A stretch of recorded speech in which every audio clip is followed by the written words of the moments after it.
So yeah. So, like what we were reading last night was the austerities of Manu and Shatarupa, and they're receiving a boon from the Lord. Oh, is that a little? Yeah, that's a Oh, little. is It's that in the the front of the contents? book. Yeah, so that's what we've been reading. What we read last night. That's Well, good. we read halfway through it, and now we're going to read the end of it. I wonder if they're the page numbers or other I numbers. think that's 145. So that sounds like that's where it starts. It's these numbers on the little. It's the little 148. Hey, Yeah, stop recording and start again. it's Why? recording. Yeah. That's all right. All right. This is how we're doing it. We're professional. like yeah. Perfect. Like if you watch past episodes, You you might like there's plenty of Emma in my face. yeah, Emma reading with my foot in her face because it was talking about the gracious Notes. feet Every of time, the other footnotes. every time I say footnote, you And so I just my foot started talking because that's on. Anyway. No, no. Oh no, there it is. Yep. Can I go first? Go ahead. Oh, now we have to hit the start record. We didn't work that part out. Yeah, everyone can just take a screenshot of yourself. So I think that you're there. And then all right. The compassionate Lord then said, knowing that I am highly pleased with you and recognizing me as a great donor, ask whatever boon you will. On hearing the words of the Lord, Manu joined his palms and summoning courage spoke in soft accents. Now that we have seen your lotus feet, all our desires have been fulfilled. Yet one ardent longing still lingers in my heart. It is easy of accomplishment and at the same time hard to attain. Hence it cannot be expressed. O Lord, it is easy for you to grant it, but due to my wretched condition, it appears to me so hard to attain. Just as a pauper who has found a wish-yielding tree feels shy in asking for abundant wealth, little realizing its glory. Even so, my heart is possessed by doubt. Being the witness of all hearts, you know my mind. Therefore, O my master, grant my desire, O King, ask of me unreservedly. There is nothing which I would not give you. O crest jewel of donors, O gracious Lord, tell me your sincere wish. I would have a son like you. I can have nothing to conceal from you. All right. You can go on if you want. Me? Yeah. Or do you know where we're up to? Yeah. Yeah. On seeing his love and hearing his invaluable words, the compassionate Lord said, Amen. But where shall I go to find my same self? I myself, O King, shall be a son to you. Then seeing Sitarupa with her hands still folded, he said, O good lady, ask whatever boon you please. O gracious Lord, the boon which the sagacious king has just asked has appealed to me very much. But it is great presumption, my lord, even though such presumption is liked by you, O friends of the devotees. You are the progenitor even of Brahma and of the gods, the Lord of the universe and the Supreme Being who dwells within the hearts of all. Realizing this, my mind is filled with doubt. But what you have said is infallible, O my master, the divine and everlasting bliss that is enjoyed and the goal that is reached by your own devotees. Grant me in your mercy, O Lord, that very bliss, the same destiny, the same devotion, the same attachment to your feet, the same insight and the same mode of living. Hearing the soft, pregnant, charming, and excellent speech of Satarupa, the gracious Lord gently said, "Whatever boon you wish in your mind I have granted. You should have no doubt about it. Mother, by my grace your divine awareness, wisdom, shall never fail you." Bowing at his feet, Manu again said, "Lord, I have one more request to make. Let me have attachment to your feet, the same nature as one has for a son. No matter if anyone calls me a big fool. Just as a snake cannot live without the gem on its hood, and a fish without water, even so let my life be dependent on you. Let me not survive without you." Having asked this boon, the king remained clasping the Lord's feet, till the All-Merciful said, "Let it be so now. Now obeying my command, go and dwell in the capital of Indra, the chief of gods. Having enjoyed extensive pleasure there, you shall after some time be the king of Ayodhya. Then, O loved one, I will be your son." Voluntarily assuming human form, I will manifest myself in your house. Bodying myself forth with my divine attributes, I will perform sportive acts, or lila, which will be a source of delight to my devotees. Hearing of such exploits, with reverence, blessed men shall cross the ocean of worldly existence, renouncing the feeling of attachment and arrogance. This Maya, which is no other than my primordial energy that has brought forth the universe, she too will manifest herself. In this way I will accomplish your desire, and this pledge of mine shall ever and ever be true. Repeating this again and again, the gracious Lord vanished from there. Cherishing in their mind the image of the Lord, who is so compassionate to his devotees, the wedded couple stayed in the hermitage for some time, and dropping their body, when the time came, without the least pain, they went and took their abode in the Amaravati, city of immortals. This most sacred legend was related by Shiva to Parvati. Bharadvaja, now hear yet another cause of Sri Ram's birth.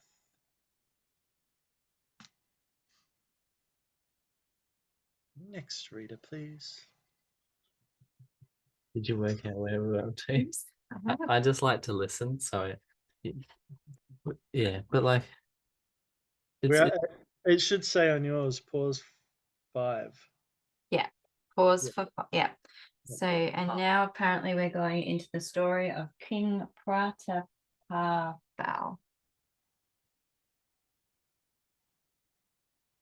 Yeah. So listen, O sage, to an old and sacred legend which was narrated by Shambhu to Girija. There is a principality known by the name of Kaikeya, which was celebrated through the world. A king named Satyaketu ruled there. He was a champion of virtue, a storehouse of political wisdom, dignified, glorious, admirable, and powerful. He had 2 gallant sons who were repositories of all virtues and most staunch in battle. The elder of the 2 and the heir to the throne was named Paratabhavanu. Anyone heard that name before? Huh? Prataparvan. yeah, Yeah, you go. The other was known by the name Arimardana, who was unequaled in strength of arm and steady in battle. There was perfect unity between the 2 brothers, and the affection each bore to the other was free from all blemish and guile. To the elder son, the king resigned the throne and withdrew himself to the forest for the sake of devotion of Sri Hari. When Paratapabanu became king, a proclamation to this effect was made throughout the land. He looked after his subjects with utmost care according to the precepts of the Vedas, and there was not a speck of sin anywhere in his kingdom. The Prime Minister Dharmaruchi, by name, was a second Shukra. Footnote: the celebrated preceptor of the Daityas, who is noted for his political insight and is credited for the authorship of the famous work on the political science Shukraniti. Okay, was the second Shukra and was as devoted to the king as he was wise. With a prudent counselor and a gallant and powerful brother, the king himself was an embodiment of glory. Sorry, we've gone back to the text. You can put your foot down. bloody hell. Yeah, I missed the I missed the protocol. Oh, no. Footnote is gone. Your foot is no longer. I missed the protocol and the foot was left hanging. I had a feeling, but nothing was said and the protocol was not followed. For good reason. Let's go back. With a prudent counselor and a gallant and powerful brother, the king himself was an embodiment of glory and daring in war. He owned a vast army consisting of horse and foot, chariots and elephants. Just feet, no actually men. It had numberless excellent warriors, all of whom fought fearlessly in battle. The king rejoiced to see his army, and there was a tumultuous sound of kettle drums. He collected a special force for the conquest of the world, and availing himself of an auspicious day, marched forth with beat of drums. A number of battles were fought here and there, and all hostile kings were brought to their knees by superior might. By the strength of his arm, be reduced all the seven sections of the terrestrial region, and let the princes go on payment of tribute. Now Pratapanu, I don't know if I'm saying, was the undisputed sovereign of the entire globe. Well done. Having thus subjugated the whole universe by the might of his arm, the king re-entered his capital.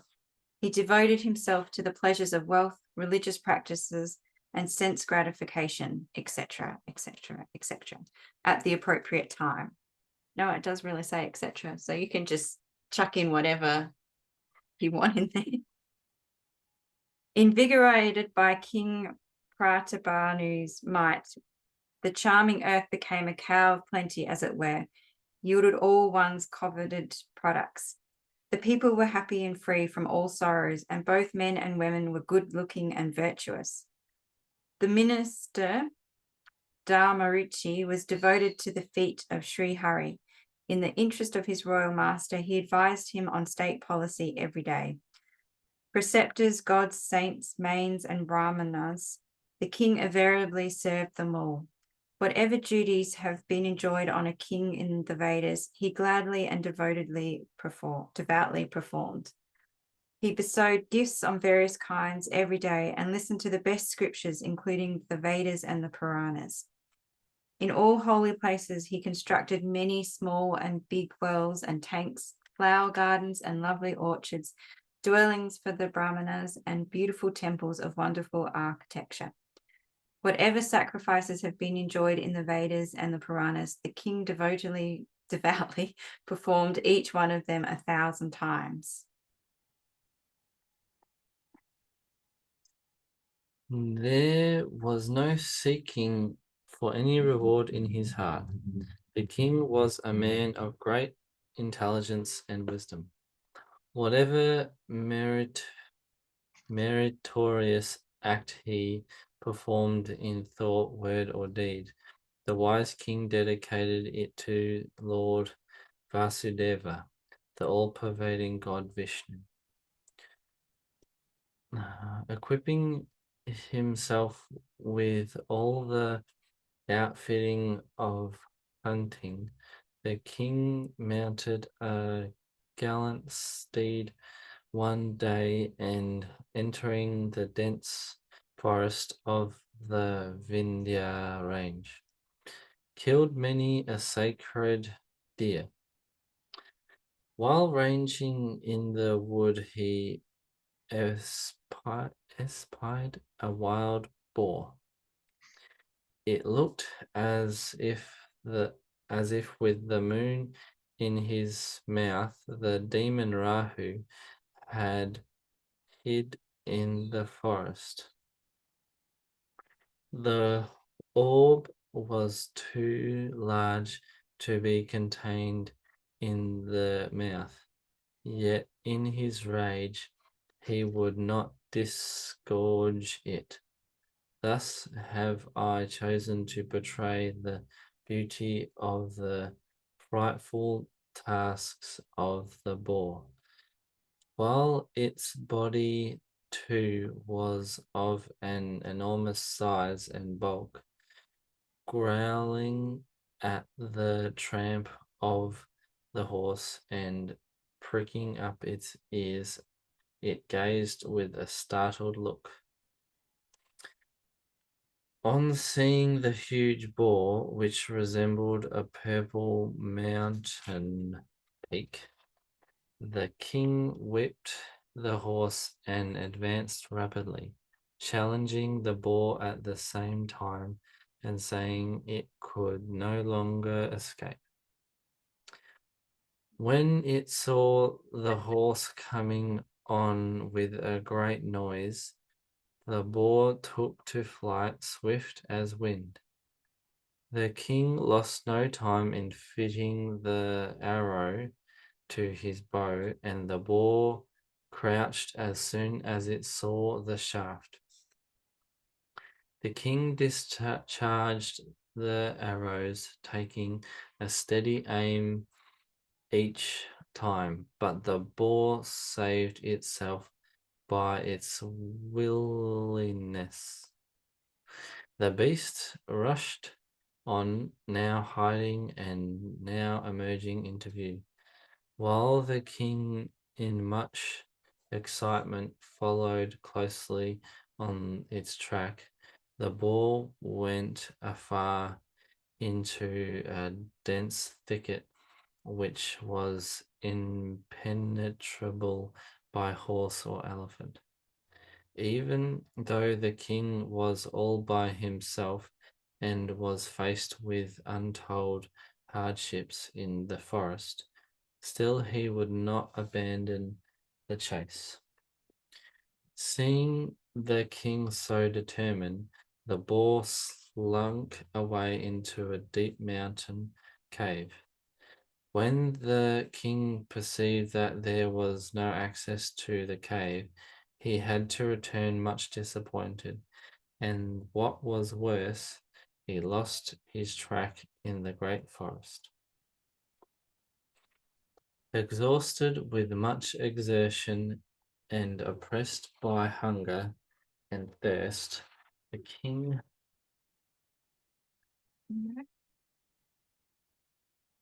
Oh no.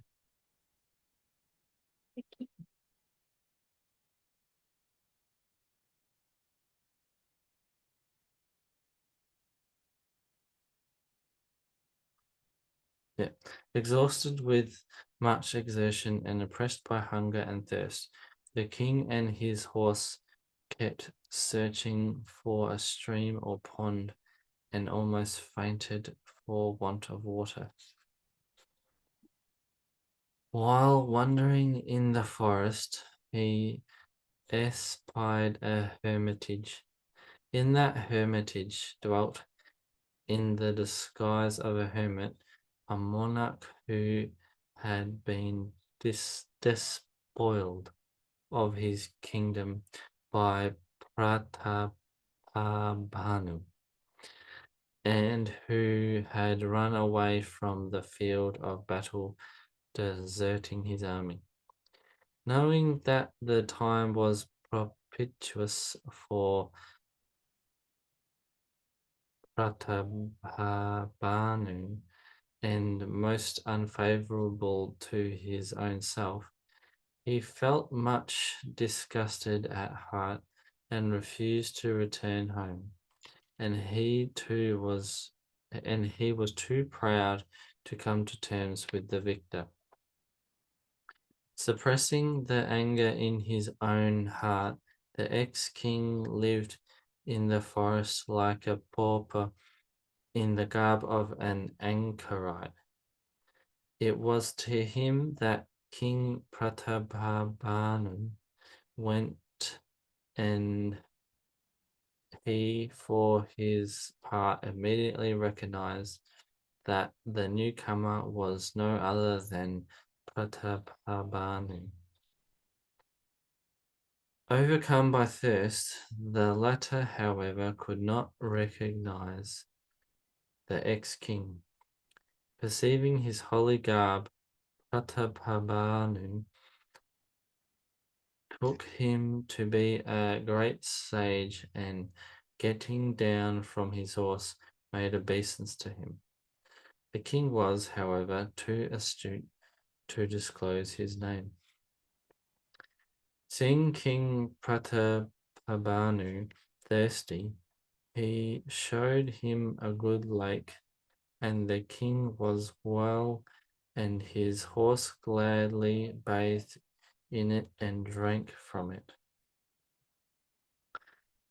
The whole fatigue was gone, and the king heaved a sigh of relief.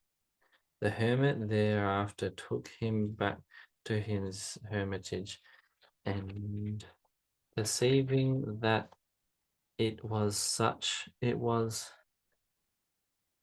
perceiving that it was sunset now, he gave him a seat and then spoke to him in polite terms. Who are you, and wherefore do you risk your life by roaming in the forest all alone, even though you are so young and handsome? Reading the marks of an emperor on your person, I am moved with great pity. Listen, O great sage. There is a king named Pratapabhanu. I am his minister. Ranging in pursuit of game, I have lost my way, and by great good fortune, I have been led into your presence. Your sight is a rare boon to me. It leads me to believe that something good is about to befall me. The hermit said, It is now dusk, my son, and your city is 560 miles away. Do you want to keep going? You want to? You want me to read? Yeah. Listen, my dear. Dark and dreary is the night, and the forest is dense and trackless. Knowing this, stay here overnight and depart next morning. The inevitable, says Tulsidasa, is invariably preceded by circumstances that are favourable to it. Either it comes to a man or takes him to the cause of his doom. Very well, my lord, the king replied, and bowing to the hermit's command, he tied up the horse to a tree and sat down. The king extolled him in many ways, and bowing at his feet, thanked his good fortune. He then spoke to him in soft and endearing terms. Regarding you as a father, my lord, I venture to address you. Looking upon me as your son and servant, O great sage, pray tell me your name in full. Although the king did not recognize him, he recognized the king. While the king had a guileless heart, the hermit was a past master in fraud. Being an enemy in the first instance, and a Kshatriya on top of it, and again of royal blood, he sought to accomplish his end by dint of his cunning. The thought of the pleasures of royalty had made the enemy king sad. The fire of jealousy smouldered within his heart like that of a furnace. On hearing the artless words of on hearing the artless words of Pratu Babanu and recalling the grudge he had nursed against him, the hermit felt delighted at heart. He uttered the following soft yet false and artful words. My name is now Bhikkhari, a mendicant, penniless and homeless as I am. The king replied, those who are repositories of wisdom and free from pride like you always keep their reality concealed. Even though proficient in every way, they prefer to remain in tattered clothes. That is why saints as well as the Vedas proclaim that those who are devoid of possessiveness are held most dear by Sri Hari. Penniless and homeless beggars like you cause doubt even in the minds of Brahma and Shiva, whether they are real saints or just beggars. Whoever you may be, I bow at your feet. Now be gracious to me, my lord. When the hermit saw the king's natural affection and extraordinary faith in him, he won him over in every way and spoke with a still greater affection. Listen, O king. I tell you sincerely that I have dwelt here for long. No one has come to me so far, nor do I make myself known to anyone. For popular esteem is like a wildfire, which consumes the forest of penance, i.e. neutralizes it. Not only fools, says Tulsidasa, but even clever men are taken in by fair appearances. Look at the beautiful peacock. Though its notes are sweet like nectar, it devours snakes. That is why I live in the world away from public gaze. I have little to do with anything other than Sri Hari. The Lord knows everything without being told. Tell me then, what is to be gained by humoring the world? You are sincere and intelligent, and are, therefore, supremely dear to me, and I too have earned your affection and confidence. Now, my dear, if I were to keep anything from you, I shall incur the most severe blame. The more the hermit talked of his indifference to the world, the more trustful grew the king. When the false anchorite saw the king totally surrendered to him in thought, word, and deed, he said, my name, brother, is Ekatanu. Hearing this, the king bowed his head and asked further, kindly explain to me the meaning of this appellation, recognizing me as your faithful servant. My birth took place at the first dawn of creation. Since then, I have never taken another body. That is why I am called Ekatanu. Marvel not, my son, to hear this, for nothing is too difficult to obtain through penance. By dint of penance, Brahma creates the universe. By dint of penance, Vishnu assumed the role of its protector. By dint of penance again, Rudra destroys the world. There is nothing in this world which cannot be attained through penance. Hearing this, the king felt much enchanted, and the hermit commenced relating old legends. Having discussed topics on karma, action, and dharma, duty, and telling many legends bearing on them, he discoursed on the dispassion and knowledge.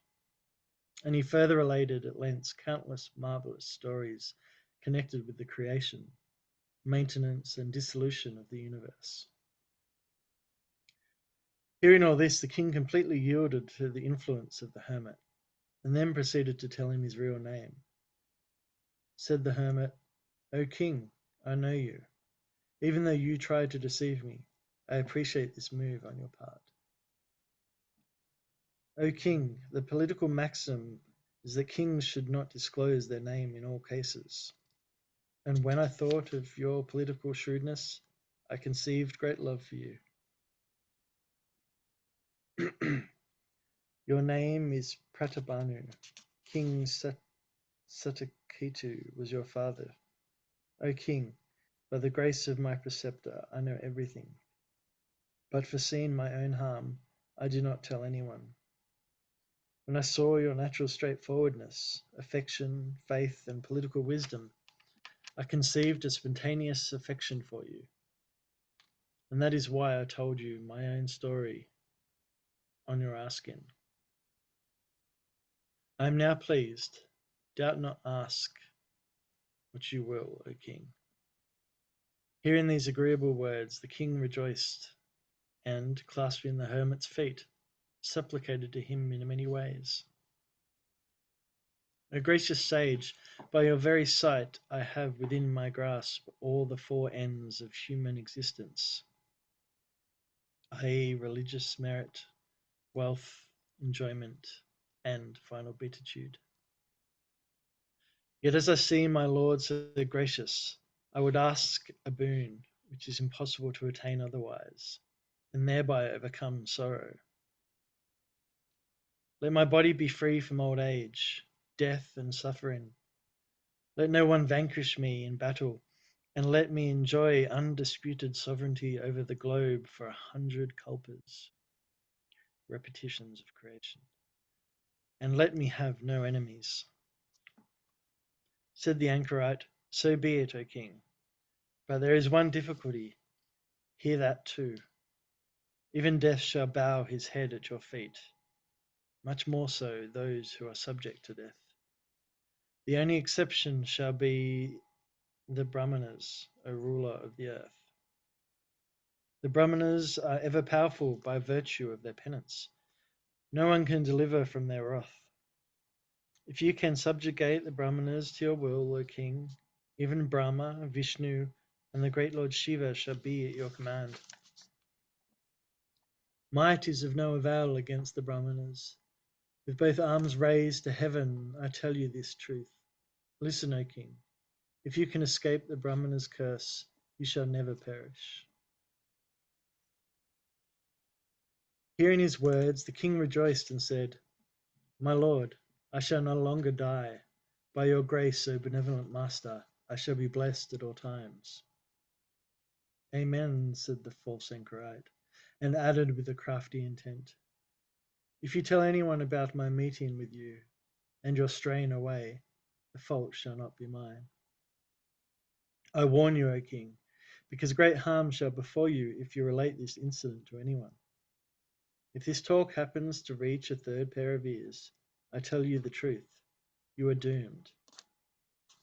O Pratapabhanu, if you divulge this secret or if the Brahmana curses you, you are undone.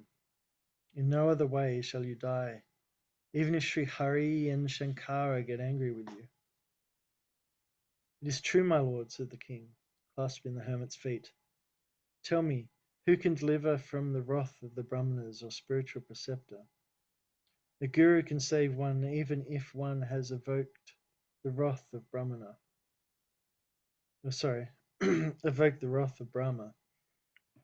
But in the event of a dispute with one's preceptor, there is no one in the world who can save.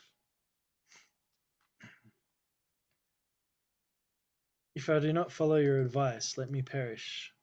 I care not. My mind is disturbed by only one fear. The curse of Brahmanas, my lord, is something most terrible. Someone else want to take over?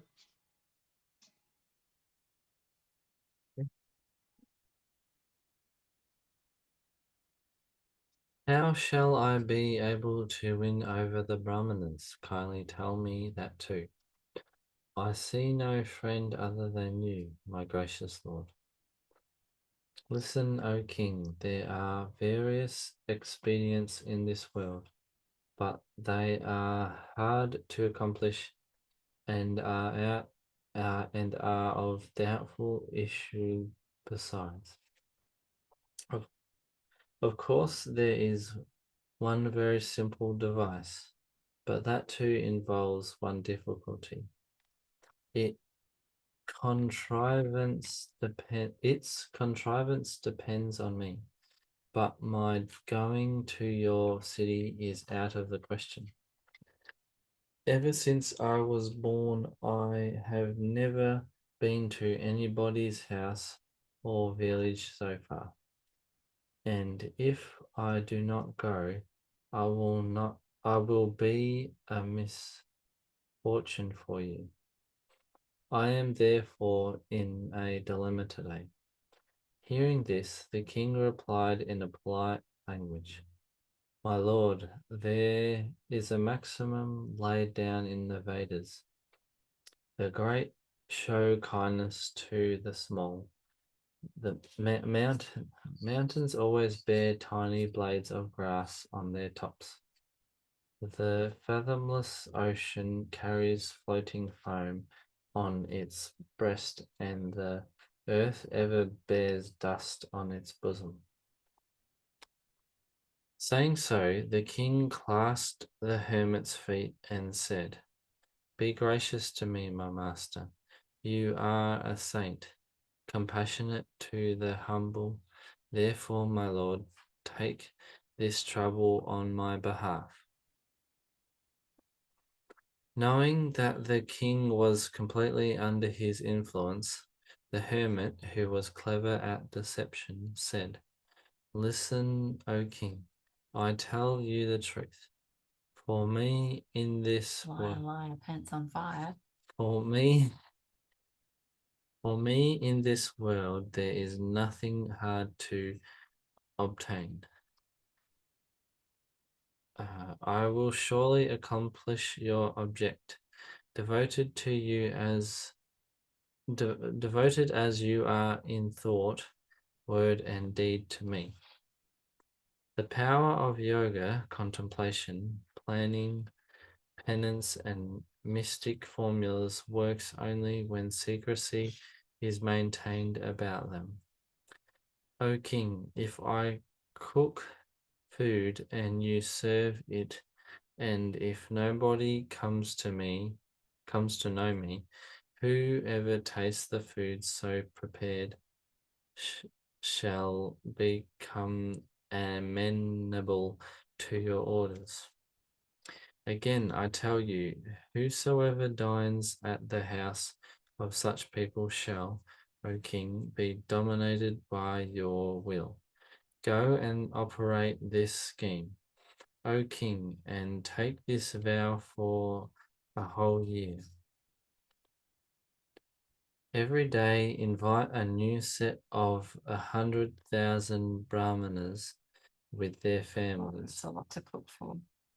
While I, so long as your vow lasts, shall provide the daily banquet. In this way, O king, with little exertion, all the brahmanas shall be reduced to your will. The brahmanas, in their turn, will offer oblations into the sacred fire, perform big sacrifices, and practice adoration, and through that channel, the gods too shall be easily won over. I give you one more sign. I will never come in this form.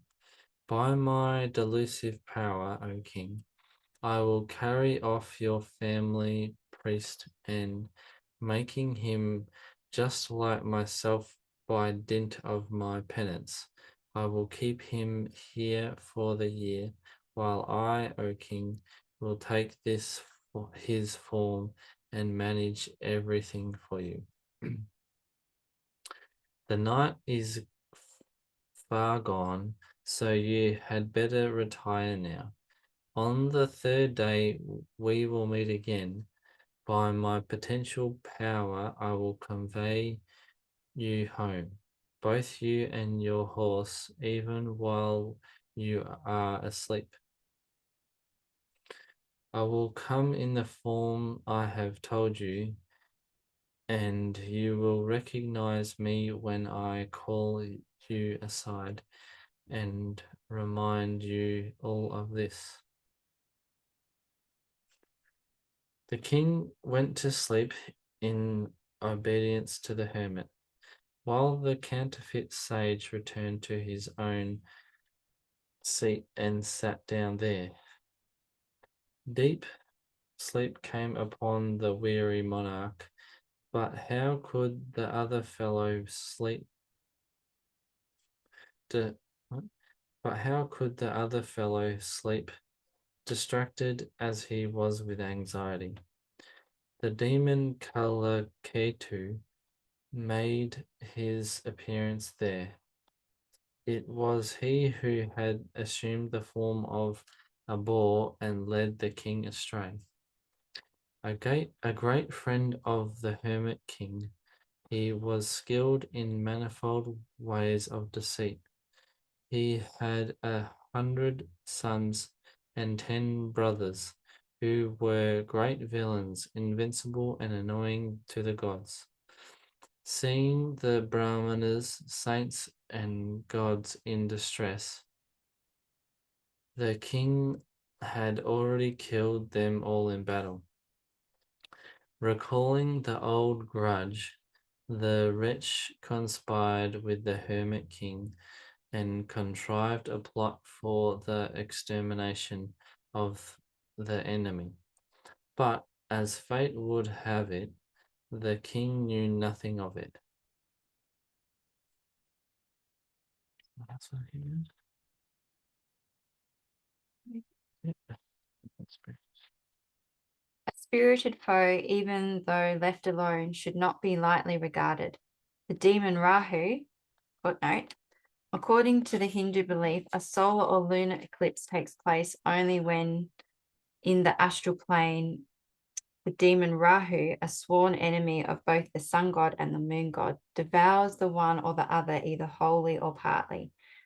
The demon, however, consists of head alone, his trunk having been cut off by the god Vishnu while he was unlawfully attempting to partake of the nectar which was being served to the gods. Since, however, he had already tasted the nectar, the head became immortal. Okay, back to the text. The demon Rahu, who has nothing left of him but his head, is able to torment both the sun and the moon even to this day. The hermit king was delighted to see his ally and rose to meet him. The meeting gave him much satisfaction, and he related the whole story to his friend. The demon too was glad and said, "Listen, O king, since you have followed my advice, take the enemy as subdued. Cease to worry now and lay yourself to rest. God has effected a cure without the use of a medicine. I will sweep away the enemy root and branch and see you on the fourth day." Fully reassuring the hermit king, the arch impostor, who was highly irascible, departed. In an instant, he conveyed Paratabanu, to his palace, horse and all. What a trick. Putting the king to bed beside his queen, he tied up the horse in the stall in the proper way. Again, he carried off the king's family priest and, depriving him of his senses by his supernatural power, kept him in a mountain cave. Himself assuming the form of the family priest, the demon went and lay down on the former's sumptuous bed. The king woke even before daybreak and felt much astonished to find himself at home. Attributing the miracle to the supernatural power of the sage, he got up quietly, unperceived by the queen.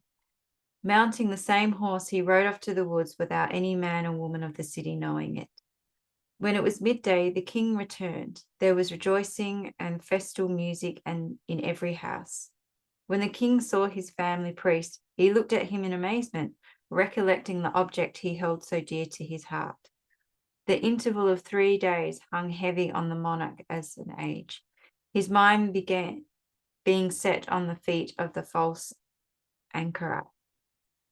At the appointed time, the priest came and reminded him in detail of all that had been agreed upon. The king was delighted to recognize his preceptor in the priest's form. His mind was too clouded to have any sense left. At once, he invited 100,000 chosen Brahmanas with their families. The priest cooked 4 kinds of food with 6 different tastes, as mentioned in the Vedas. He prepared an illusionary banquet and a variety of seasoned dishes, more than one could count.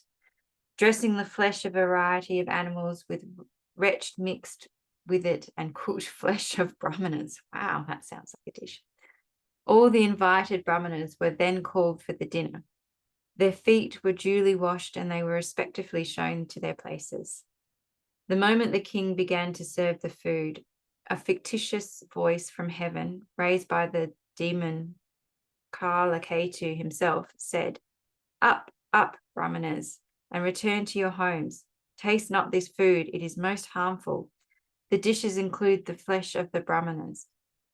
Up rose all the brahmanas, believing the wreathful voice. The king lost his nerve. His mind was bewildered with infatuation. As fate would have it, he could not utter a word.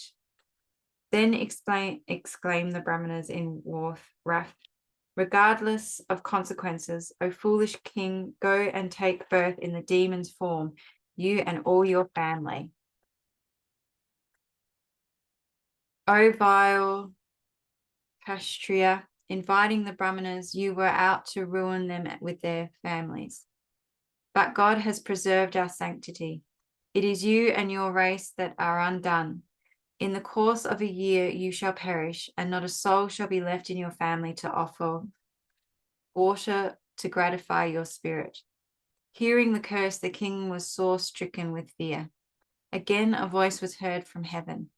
"O holy brahmanas, you have uttered this curse without careful thought. The king has committed no crime." The brahmanas were astounded when they heard the ethereal voice. The king hastened to the kitchen. There was neither any food there nor the brahmana cook. The king returned in deep thought. He related the whole story to the brahmanas and threw himself on the ground, frantic with fear.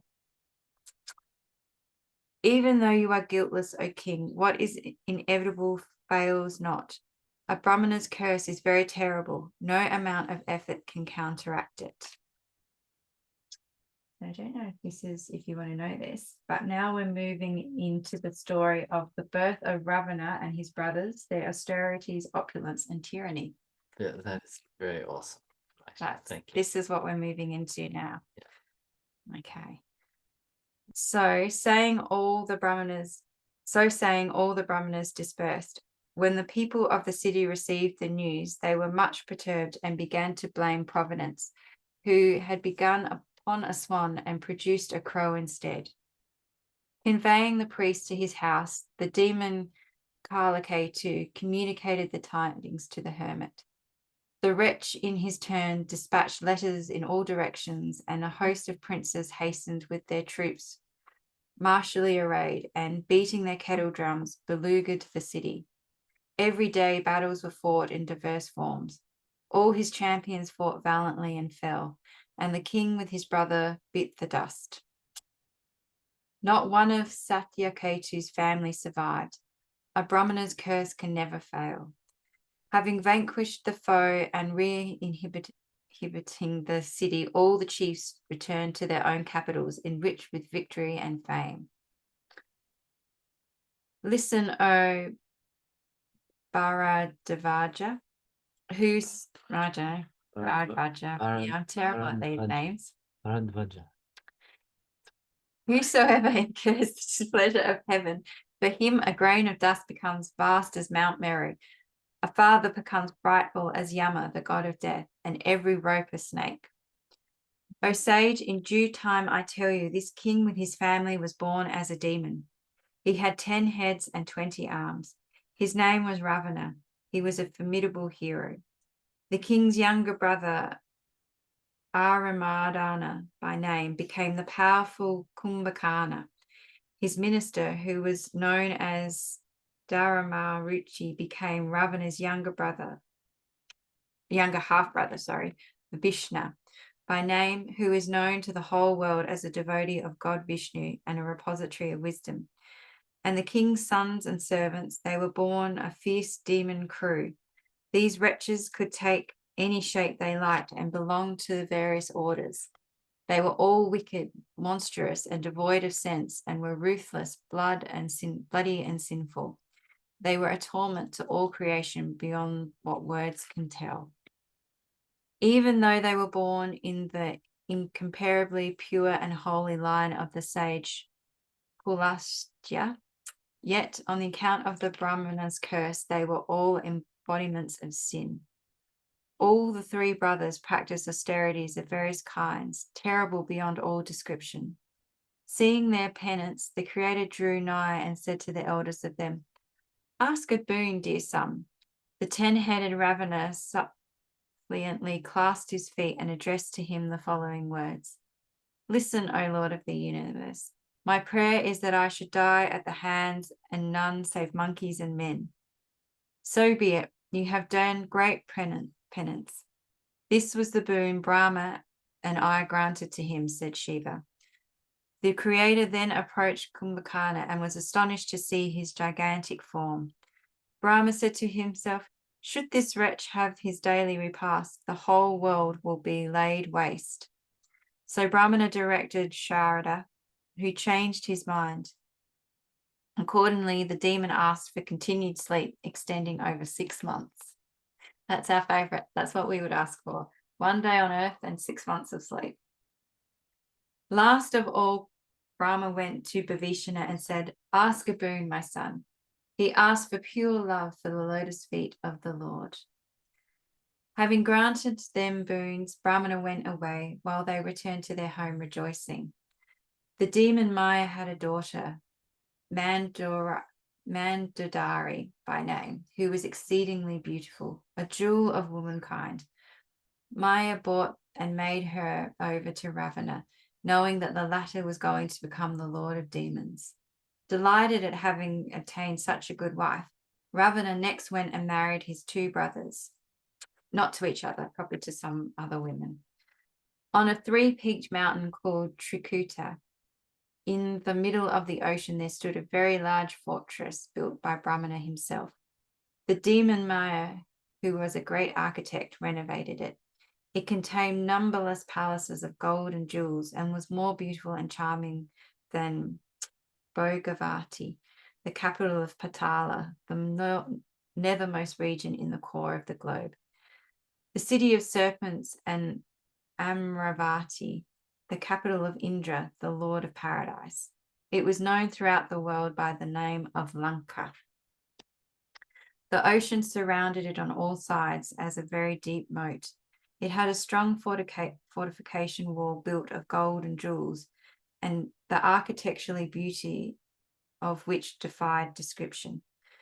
Whoever was preordained by Sri Hari to be the chief of demons in a particular cycle, the illustrious hero of incomparable might, lived there with his army. Great demon warriors had been living there. They were all exterminated in battle by the gods. Now, under Indra's commission, it was occupied by a garrison consisting of 10 million guards of Kubera, the chief of the Yakshas. Having obtained this news from some quarter, Ravana marshaled his army and besieged the fortress. Seeing his vast force of fierce warriors, the Yakshas fled for their lives. Thereupon Ravana surveyed the whole city. He was much pleased with what he saw, and all his anxiety about the suitability of the capital was gone. Perceiving that the city was naturally beautiful and inaccessible for others, Ravana fixed his capital there. By assigning quarters to his followers according to their several deserts, he made them all happy. On one occasion, he led an expedition against Kubra and carried away his aerial car, known by the name Pushpaka, as a trophy. Again, in a sportive mood, he went and lifted Mount Kailasa, and thereby testing Kalasha. Kailash. Kailash, yeah, There's yeah. no, I know they there's no, don't. there's no little thing above the S. Don't always do it. So Even for Shiva sometimes, especially in this stuff, they don't put. that's okay, Kyle. Yeah. It's just And thereby testing, as it were, the might of his arms, returned most jubilant.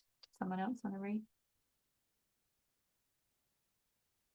His happiness and prosperity, the number of his sons, his army, and his allies, His victories and glory, his might, wisdom, and fame grew more and more day by day, even as even as avarice grows with each new gain. Even as avarice grows with each new gain. Yeah. He had a stalwart brother, Kumbhakarna, a compeer to whom was never born in this world. Drinking his fill, he remained buried in sleep for 6 months, and on his waking, the three worlds trembled. Were he to take his meals every day, the whole universe would soon be ruined. He was indescribably staunch in battle, and there are innumerable brave warriors in Lanka who could be likened to him. Ravana's, el- Ravana's eldest son was Magananda, who ranked foremost amongst the heroes of the world. Before him, none could stand in battle. Due to him, there was a stampede in heaven, the abode of the immortals, every day. There were many more heroes, such as the hideous Durmukha, the intrepid Akampana, Vajradanta, with teeth like thunderbolts, the fiery Dhumaketu, and the gigantic Achikaya, each of whom was capable of subduing the whole world. Taking form at will, they were skilled in all forms of demonic maya. They never thought of piety or compassion, even in a dream. One day, the 10-headed Ravana was seated in court and surveyed the innumerable members of his clan.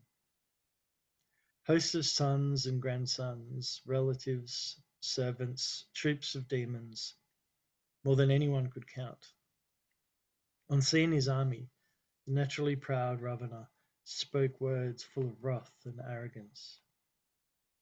Listen, all demon troops. The gods are my enemies. They never dare to confront us in open fight, and flee away at the sight of powerful adversary. There is only one way of causing their death, which I tell you in detail. Now listen to it. Go and prevent the feasting of the Brahmanas, the performance of sacrifices, the pouring of oblations into the sacred fire, the ceremony of Shraddha, offering food to departed soul, and all other religious functions. Emaciated with starvation and rendered weak, the gods will automatically surrender to me. Then I will see whether I should kill them or let them go after subjugating them utterly to my will. Then Ravana sent for Magananda and admonished him, inciting him to greater strength and hostility towards gods. The gods, who are staunch in battle, powerful and proud of their fighting skill, you should conquer in battle and bring them in chains. The son got up and bowed to the commands of his father. In this way, Ravana ordered all himself sailed forth. In this way, Ravana ordered all and himself sailed forth, mace in hand. Even as the 10-headed Ravana marched, the earth shook, and at his thundering call, the spouses of the gods miscarried.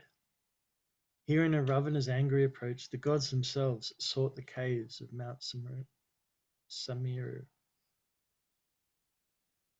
When the 10-faced Ravana invaded the beautiful realms of the guardians of the 10 quarters, he found them all desolate.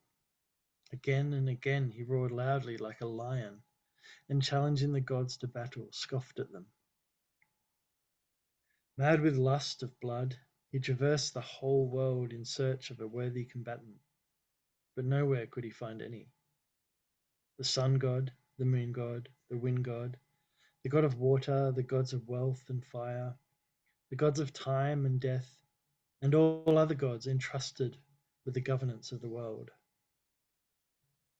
Kinaris, siddhas, men, gods, the Nagas, all were willfully pursued by him. All embodied beings in the creation of Brahma, whether men or women, submitted to Ravana's will. All did his bidding out of fear and always bowed meekly at his feet. By his mighty arm he subdued the whole universe and left no one independent. The kings of kings, Ravana, ruled according to his own will. King of kings. He won by the might of his arm and wedded daughters of gods, Yakshas, Gandharvas, human beings, Kinnaras and Nagas, and many other beautiful and excellent dames. Whatever Ravana told Indrajit to do was done by him sooner, as it were, than the former uttered the command. Now hear what they did, who had been ordered by him even earlier. The whole demon crew, sinful at heart and of terrible aspect, were the tormentors of heaven. Roaming at night, they did outrages of various kinds and assumed diverse forms through their delusive power. They acted in every way contrary to the Veda and did everything in their power to eradicate religion, root and branch. Wherever they found cows or brahmanas, they set fire to that city, town, or village. Virtuous acts were nowhere to be seen. Out of fear, no one paid any respect to the gods, to the brahmanas, and the spiritual preceptors. There was no devotion to Sri Hari, no sacrificial performances, no austerities, and no spiritual wisdom. No one could even dream of listening to the Vedas or the Puranas. If ever any talk of japa, muttering of sacred formulas, yoga, control of mind, dispassion, penance, or of oblations to the gods in a sacrifice, yajna, reach Ravana's ears, he would at once be on his feet and run to stop them. He would allow nothing of these and would destroy everything he laid his hands upon. There was such degradation in the world that no talk of piety or religious activity could be heard anywhere. Whoever recited the Vedas or the Puranas was tormented in manifold ways and was sent into exile. The terrible outrages the demons indulged in beggar description. There is no limit to the evil doings of those who hold violence most dear to their heart.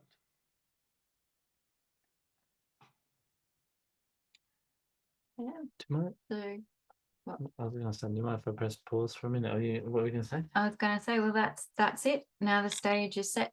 Now we get into what I know as the Ramayana, because now the gods are going to go to Brahma and say, can you stop this dude? And then we're going to go into the whole Rama being born and to the king and Lakshman. And so now we're kind of entering that phase of the story. Cool. Yeah, do you mind if I press pause for a minute? No. Yeah.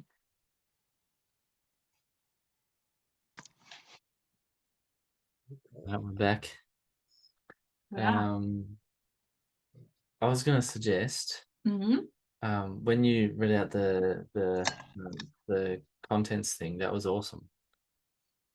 Like, how often do they happen? Are they not that often? Yeah, that's actually really good. If you that's going to help me understand what's going on more. You can post that link up. Well, it doesn't happen. It depends. It depends on how long the story that they tell. Are we still is. in that one that you said? No. So what are we up to? We're up to, we just read 183 and we're pausing for a 30-day break. And then It's not a 30-day break. Anyway. And now we're at so that was, what is it, Surata 183, and at 182 it changed. So we're now at the pietous appeal of Mother Earth and other gods. Okay. So, is there a way of like you butting in I can butt in. with this information? Okay. It's really good. Okay, so now, It just involves you knowing what number we're up to next. yep. Yeah. And Cool. yeah, following on. Whatever. Shall we continue? Shall I continue? Huh? I can do it if you. No, I can if you butt need a in. break. Okay, Just show so me. now are you going to start? Whose turn is it to I don't read? know. I can continue. I think it was my turn. Yeah. So now we're okay. reading from here, and this is the start of, just one back was the pietous appeal of Mother Earth and the other gods. So the 'Cause- terrible aliens? Yep. So the terrible? Yep. All right. The terrible outrages. Oh, sorry. The terrible outrages the demons did beggar description. There is no limit to the evil doings of those who hold violence most dear to their heart. The number of villains, thieves, and gamblers, and of those who coveted others' wealth and wives, swelled to a great extent. People honored not their parents and gods and exacted service from pious souls. Those who act in this way, Bhavani, know all such creatures as demons. Perceiving the supreme disrespect for religion, Earth was extremely alarmed and perturbed. The weight of mountains, rivers, and oceans, she said to herself, is not so oppressive to me as of him who is malevolent, malevolent, malevolent, Malevolent. malevolent. I was just trying to get. I knew the word. Sorry. It gets worse. The more you try Malevolent. sometimes, the No, worse. just- Or your brain gets I think wrapped in. malevolent. Yeah, thanks for saying it though. It is not so oppressive to me as of him who is malevolent to others. She saw all goodness perverted, yet for fear of Ravana, she could not utter a word. After great deliberation, she took the form of a cow and went to the spot where all gods and sages were hiding. With tears in her eyes, she told them her sufferings, but none of them could be of any help to her. The gods, sages, and Gandharvas, celestial songsters, all repaired to Brahma's abode. With them was poor Earth in the form of a cow grievously stricken with fear and grief. Brahma came to know everything, and realizing in his heart of heart his inability to help her, he said, "The immortal Lord, whose servant you are, will be my help as well as yours." "Have patience, Earth," said Brahma, "and fix your mind on the feet of Sri Hari. The Lord knows the distress of his servants and will put an end to your terrible suffering."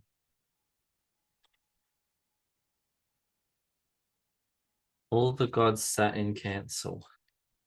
Where can we find the Lord so that we may appeal to him? Someone suggested that they should go to Vaikunta. Another said, the Lord has his abode in the ocean of milk. The Lord always manifests himself in response to the devotion and love one cherishes in one's heart. Girija, I too happened to be in that assembly and took occasion to put in a word. For aught I know, Sri Hari is present everywhere, alike, and is revealed only by love.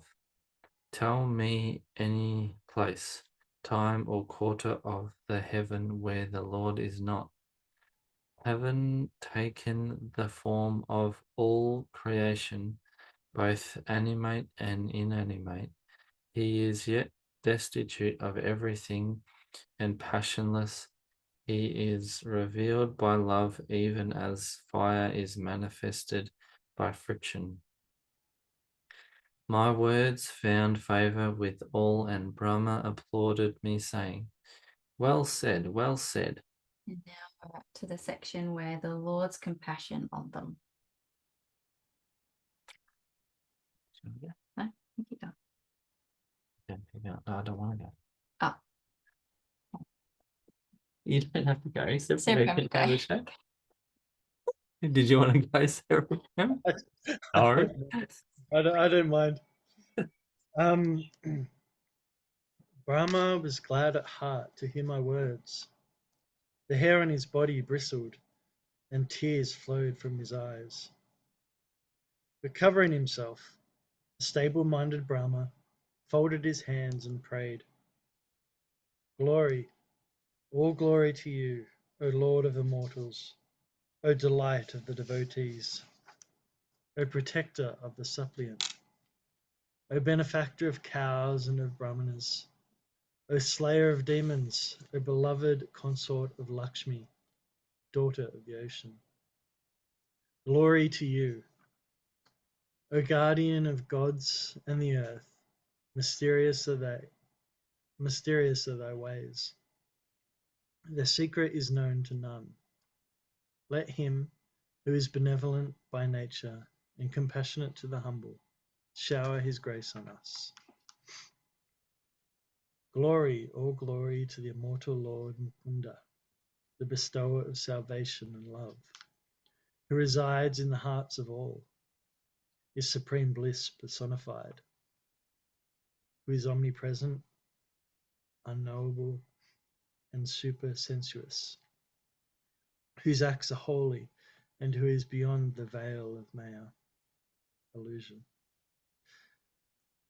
Glory to him who is truth, consciousness and bliss combined, who is most lovingly meditated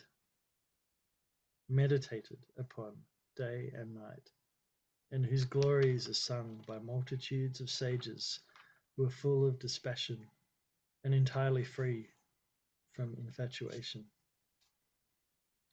Let the destroyer of sins, Sri Hari, bestow his care on us.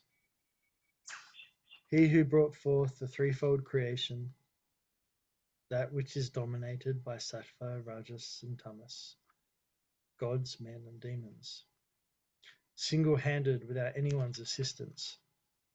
We know neither devotion nor worship. He who dispels the fear of transmigration, delights the minds of sages, and puts an end to the hosts of calamities. We gods betake ourselves to him in thought, word, and deed, giving up our wonted cleverness.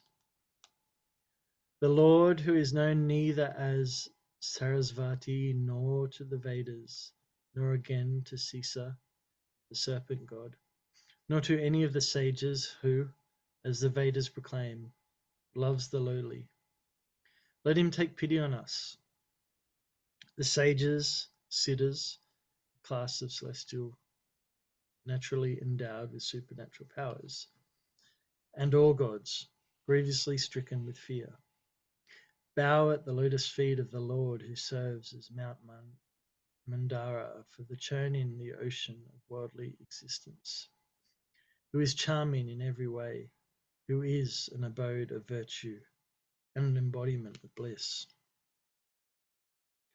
Knowing that the gods and earth were terror-stricken, and hearing their loving entreaties, a deep voice came from heaven, which removed all their doubt and anxiety.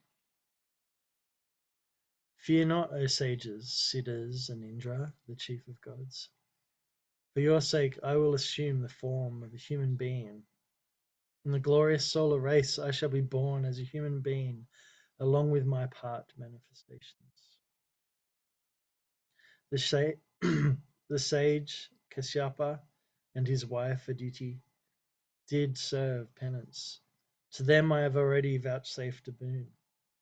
They have appeared in the city of Ayodhya as rulers of men in the form of Dasaratha and Kausalya. In their house I shall take birth in the form of 4 brothers, the ornament of Raghu's line. I shall prove the veracity of all that was uttered by Narada, and shall descend with my supreme energy. In this way I shall relieve the earth of all its burden, by fearless, O gods. As the divine voice from the heaven reached the gods' ears, their hearts were soothed, and they returned to their abodes forthwith. Then Brahma admonished earth, who was rid of all fear and felt reassured in her heart. Brahma proceeded to his realm after instructing the gods thus: assuming the form of monkeys, you go to the earth and adore the feet of Sri Hari. Along with earth, all the gods went to their respective abodes. They all felt relieved in their heart. And the gods were delighted to receive mate. orders that Brahma. Sorry, I didn't realize I was on mute, but I need to go to the toilet, so I pressed mute and then Emma tried to interrupt. so this section is now for a couple pages of King Dasaratha's sacrifice for the birth of a son and his queen's pregnancy. So here we go. Thanks. Whee! Rounds coming. Along with earth, all the gods went to their respective abodes. They all felt relieved in their heart, and the gods were delighted to receive the orders that Brahma gave and lost no time in carrying them out. They took the form of monkeys on earth. Their might and glory were incomparable. They were all brave and had mountains, rocks, trees, and nails for their weapons. Resolute of mind, they awaited the advent of Sri Hari. Swarming on mountains and in woods, wherever they liked, they divided themselves into gallant troops of their own. I have related to you all this interesting account. Now hear that which was interrupted earlier. In the city of Ayodhya, there ruled a king who was a jewel of Raghu's race. He was called Dasarath.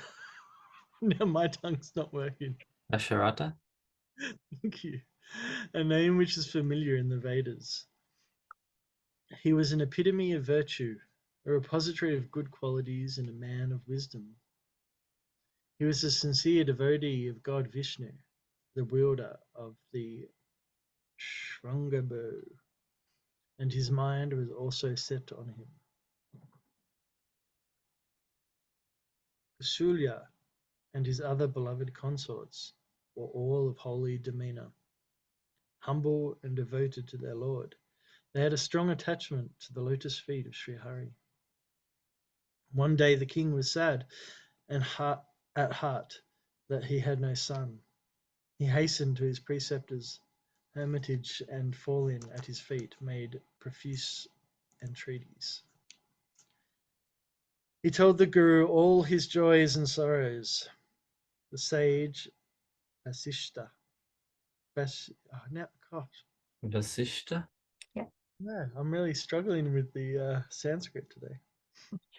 It's every day for me. comforted him in many ways, and said, "Take heart and wait. You will have 4 sons, who will be known throughout the 3 worlds, and will relieve the devotees of their fears." The Vasishta summoned sage Shringi, and had a noble sacrifice performed by him for the birth of son to the king. When the sage devoutly offered oblations into the sacred fire, the fire god appeared with an oblation of porridge of rice and milk in his hand. Said the fire god, "Whatever Vasistha has This is contemplated for you, that object is fully accomplished.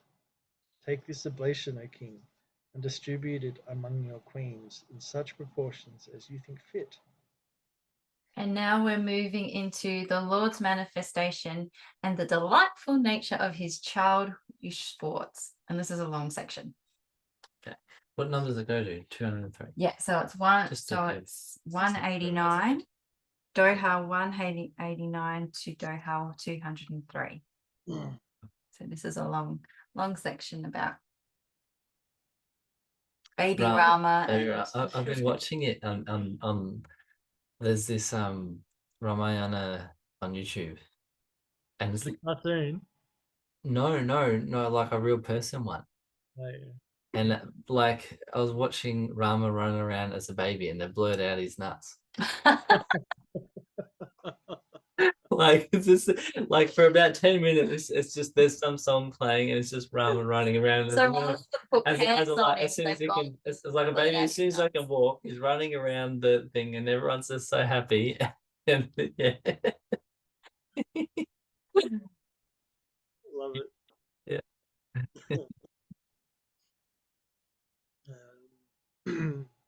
Reader? I digress. Yes. The fire god then disappeared after explaining to the whole assembly of what was to be done. The king was transported with ecstasy and could hardly contain himself with rapturous joy. The king at once sent for his beloved consorts. When Kausalya and the other queens came, he gave 1/2 of the oblation to Kausalya and divided the rest into 2 halves, one of which he gave to Kaikeyi. The remnant was again divided into 2 parts, which he placed in the hands of Kausalya and Kaikeyi, and after thus obtaining their assent, handed both the shares to Sumitra. In this way all the queens became pregnant. They were all glad at heart and felt very happy. From the time Sri Hari got himself into the womb, joy and prosperity reigned in all the worlds. In the palace, resplendent were the queens, who were all Emma's minds. got a joke. What's I don't have a joke. Emma's, Well, I can't, I guess. Because in our version it says from the time Sri Hari found himself, just shit, how did I end up here? Just and what did yours say? found himself. And he said got himself into the Oh, yeah. in separate prayers it has a little bit more purpose. Got In ours himself. it's just right. Oh, yeah. Here I Translation makes so much difference, doesn't it? It's amazing. Yeah. In the palace resplendent were the queens, who were all minds of beauty, virtue, and glory. Sometimes thus happily passed till the time arrived for the Lord to reveal himself. The position of the sun and the moon, the zodiacal sign into which the sun had entered, the position of the 7 other planets, the day of the week, as well as the day of the lunar month, all these turned out to be propitious, and full of delight was all creation, animate and inanimate. All birth of Sri Rama is the source of joy.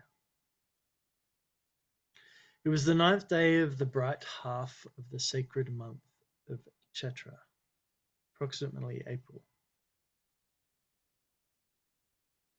The moon had entered the asterism named Abhijit, which is so dear to Sri Hari. The sun was at its meridian. The day was neither cold nor hot. It was a holy time which gave tranquillity to the whole world. A cool, soft, and fragrant breeze was blowing. The gods were feeling exhilarated, and the saints were ecstatic. The woods were full of blossoms, the mountains were resplendent with gems, and in every river flowed a stream of nectar. When Brahma perceived that the time of Sri Rama's birth had come, all the gods came out with their aerial cars duly equipped. The bright heaven was crowded with their hosts, and the troops of Gandharvas chanted glories and rained down flowers, holding them in their beautiful palms. The sky resounded with the beat of kettle drums. Nagas, sages, and gods offered glories and tendered their services in manifold ways. Having offered their prayers, the gods returned to their respective abodes. When the Lord, the abode of the universe, the solace of all creation, manifested himself. The gracious Lord, who is compassionate to the lowly and the benefactor of Kushulya, appeared. The thought of his marvelous form, which steals the heart of sages, filled the mother with joy. His body was dark as a cloud, the delight of all eyes. In his forearms he bore his characteristic emblems: a conch shell, a discus, a club, and a lotus. Adorned with jewels and a garland of sylvan flowers, and endowed with large eyes, the slayer of the demon Kara was an ocean of beauty. Folding her hands, the mother said, "O infinite Lord, how would I adore you? The Vedas as well as the Puranas declare you as transcending Maya, beyond attributes, above knowledge and beyond all measure. He who is glorified by the Vedas and holy men was an ocean of mercy and bliss, and a repository of all virtues. The same Lord of Lakshmi, the lover of his devotees, has revealed himself for my good." The Vedas proclaim that every pore of your body contains multitudes of universes brought forth by Maya. That such a Lord stayed in my womb, this amusing story staggers the mind of even men of wisdom. When the revelation came upon the mother, the Lord smiled. He would perform many a supportive act or leela. Therefore, he exhorted her by telling her the charming account of her previous birth, so that she might love him as her own child. The mother's mind was transformed. She spoke again. "Give up this transcendent form and betake to child sports, which is so dear to a mother's heart. The joy that comes from such sports is unique and unparalleled in every way." Hearing these words of the mother, the always Lord of immortals became an infant babe and began to cry. Those who sing this lay, says Tulsidasa, attain to the abode of Sri Hari and never fall into the snares of mundane existence. For the sake of brahmanas, cows, gods, and saints, the Lord, who transcends Maya and is beyond the three modes of Prakti, Sattva, Rajas, and Tamas, as well as beyond the reach of the senses, took birth as a human being, assuming a form which is product of his own will. On hearing the most pleasing sound of the baby's cry, All the queens came in a flurry. Maid servants ran helter-skelter in a great delight. All the people of the city were exhilarated with joy. When the tidings of the birth of a son reached Dasarath's ears, he was immersed, as it were, in the bliss of ecstasy, of absorption into Brahma. With the mind saturated with the highest love, and with the body thrilling all over with joy, he sought to get up, while attempting to retrieve his senses.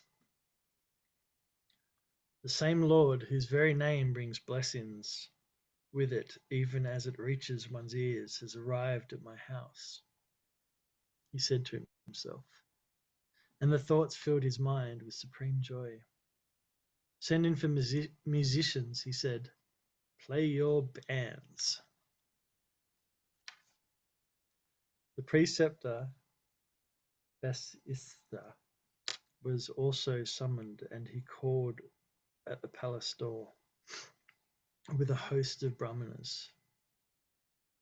They all went they all went in and gazed upon the peerless babe, who was an embodiment of supreme beauty and possessed excellences more than one could tell. After performing the Nandamukha Shraddha, footnote, a commemorative offering to the mains preliminary to any joyous occasion, such as investiture with the sacred thread, wedding, etc. Back to text. The king completed all the rites connected with the birth of a child and made gifts of gold, cows, raiment, and jewels to the brahmanas. The city was full of flags and banners and festal arches. It was decorated in a way which defies description. Showers of flowers dropped from heaven. Everybody was wrapped in the joy of absorption into Brahma. Women streamed forth in troops. They came running in their natural adornments, carrying jars of gold and salvers full of auspicious articles. They entered the portals of the royal palace, singing as they went along. Waving lights and passing offerings round and round over the child's head as an act of exorcism, they threw themselves at the babe's feet again and again. Bards, minstrels, panegyrists, and songsters chanted solemn praises of the Lord of the Ragus. Sharing. Which word? The- That word, when you said it, it just sounded like Ed Sheeran. Sorry. Oh, on another note, Sorry. I'd love to know which word in the Nagari script here means helter skelter. Yes. Yes. I thought the same one. Ajavahu. Which one of these words is Hang not on, it's right at the start. I'll be on the other page. Helter Skelter is a very interesting word. interesting choice of word. And there's another one. Oh yeah. toilet. Okay, Um, so because you read women natural- streamed forth in troops, they came running in their natural adornment. But we've got here women streamed forth in troops, they came running in their natural toilet. That is just flat out wrong. In other words, they had just heard that he was born, and whatever they were wearing at the time, their pajamas. They just ran out, but in their they natural ran out wearing toilet. Toilets are probably not a great choice of word. What does toilet mean? Well, because like we think of toilet as in the thing you sit on. Yeah. Yeah. Toilet is also I'm gonna like Their natural form. when in the morning when you wash your face and you brush your teeth and all that sort of stuff. That's also toilet. So they were wearing their what they woke up in basically. because I'm looking on Wikipedia. It's like talking about what we talk about. Oh, then the second one is the process of washing oneself, dressing, and attending to one's appearance. Yeah. So they The would have. toilet They would have completed. Sorry, I've never heard of it this way. No, I've never heard. I've never heard Her it used this toilet. way. This is the example they give. Her toilet completed, she finally went back downstairs. Oh yeah. no. Yeah, I guess so. Shattered the bowl. Have you? Yeah. So you haven't heard it used like that before? No, well, look, it must be old. Sorry. Is it an old word? Because surely we don't use it I like mean, that. it's an older way of Yeah. Yeah. like we now say bathroom or Yeah, yeah. We try Yes, and okay, I yeah, see. we're going, you know, we're going to bathe or we're going to, you know, Yeah. have a bathroom or whatever. More descriptive language, I guess. But yeah. Yeah. Yeah. Whereas it was, would have been, I don't know, I reckon like maybe 20s or 50s, 1920s or 50s or whatever. Like, yeah. That Yeah. was how you would refer to as going to the bathroom and having a wash and shave and everything Yeah. else. Yeah, all right. There you go. That's why, like in you hear like French perfumes like Eau de Toilette and things like that. That's what it is. It's like the refreshing fragrance you put on after you toilet. After you yourself. Sorry, current misinterpretation is spraying Yeah. apart. But I think it is. It's like about refreshing yourself in the morning. Yeah. There you go. Yeah. Yeah. Sorry. No, it's fine. I'm actually getting a bit very dry mouth. Yeah, I was thinking we'll probably try and tie it up. I'm really struggling to Where did we get to? Sorry, before we cut in with Helter Skelter and toilet. everyone gave whatever one possessed. Even he who Oh is- yeah. Yeah.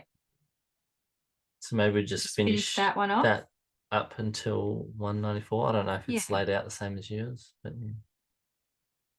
So because you stop there. Yes. Is that? I don't know if I can't point at yours, but yeah. All right. Flips. Yeah. Everyone gave whatever one possessed. Even he who received did not retain it. All the lanes of the city were moist, the sprinkling of musk and sandal and saffron. There was happy music and rejoicing in every house, for the fairy fountain of beauty had manifested himself. All the men and women of the city were full of joy everywhere. Oh, that's probably a good spot to stop, because We'll then we stop go it, on right? to the other brothers being born and I'll press pause on the or stop on the recording. yeah, stop there.